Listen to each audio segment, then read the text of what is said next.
I'm Bryan Hubbard. And I'm Lynne McTaggart. And we are What Doctors Don't Tell You. And welcome to yet another vlogcast, packed full of fascinating facts and interesting information. But it's stuff that people can use in their lives. And that's the most important thing that we do at What Doctors. It's stuff that can help you in your health. And so that's, without further ado, let us demonstrate that very fact. What came first, the chicken or the egg?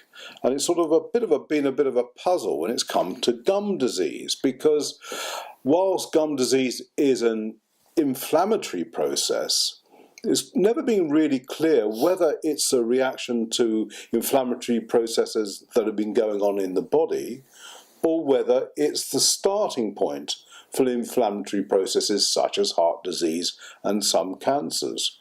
Well, it looks like, in fact, it does start in the gums and then proceeds to other parts of the body. And they've found this out because they've been doing a study of Alzheimer's disease. And they've discovered that it's the bacteria from the teeth, from the poor gums and the teeth, that are forming the plaques in the brain that are so closely associated with Alzheimer's disease itself. So it seems that the bacteria from gums, bad gums, seems to make their way to the brain and form the plaques, which is fascinating. It's what the University of Illinois have discovered in a recent study.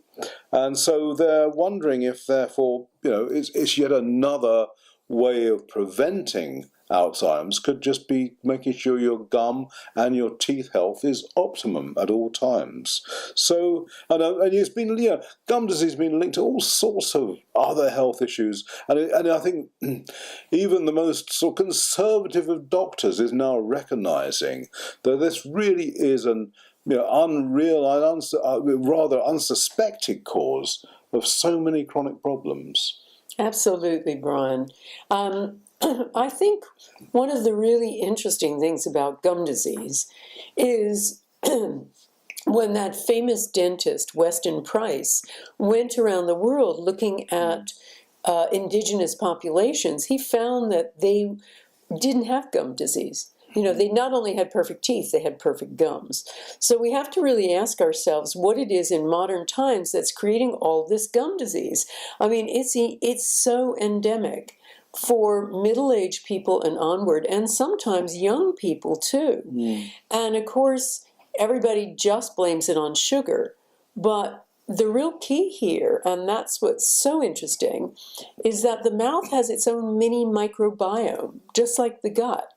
And there are many ways of restoring natural microbiome, healthy microbiome in the mouth. I mean, certain things to eat, but also certain practices to follow. And I'll give you an upcoming little snippet from the January issue of What Docs, which isn't out yet. But we're going to be covering a great big story on gum disease, where we talk about the new kinds of ways of dealing with plaque in the gums that don't require the kind of scraping and scaling back that doctors are talking about now and dentists generally practice. They think you've got to get in there and just scrape it all out, but there's many easier ways of doing it and preventing it. And one of them really relates to our latest issue, Let There Be Light, for December, which is just out. And this is all about the amazing new treatments of lasers for all kinds of treatments now, all kinds of conditions. Now, one of the things that we talk about here is muscle pain and arthritis. It's just miracle stuff for both. But we're also looking at lasers for gum disease and how that can get rid of plaque. But there are even more clever ways of doing things where you prevent it from appearing in the first place. And I think that's really good news to everyone, Bryan. As I say, we're looking at about 75 to 80% of people have some sort of gum issue. Well, it's quite interesting, isn't it? If gum disease really is one of the, dare I say, root causes of chronic problems.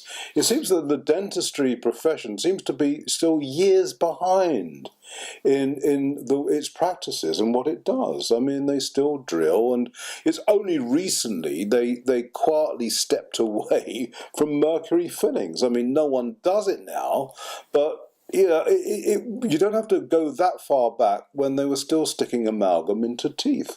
And, it is still very much, otherwise it's business as usual, isn't it? With drilling and all the other things that they do.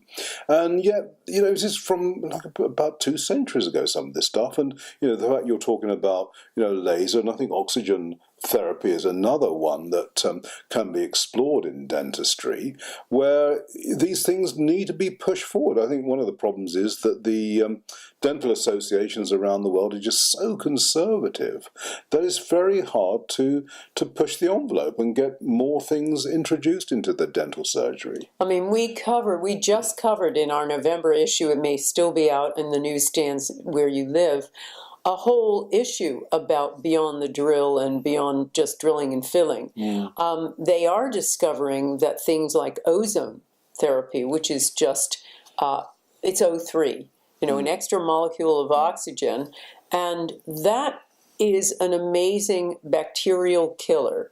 And they realized that, and they've known that for many, many years in other areas, but they're now just bringing it to dentistry and finding that when you can kill the bacteria in an early bit of decay, the tooth will regenerate. And so I think that what we're going to see in future is a complete revolution in dentistry. But what we have now is a lot of dentists quietly working on ways of treating gum disease and tooth decay in something other than the drill and fill way, and the real kind of mechanistic and really invasive way that dentists treat tooth decay now. Yeah. And gum disease. And for people who are watching the vlog rather than listening to the podcast, I'm just holding up the November issue, which is the big mouth reversing tooth decay. There still are copies around in the stores, so try and grab one before they finally go and is replaced by this wonderful December issue. But thanks for that, Lynne. That's really interesting stuff. Thank you.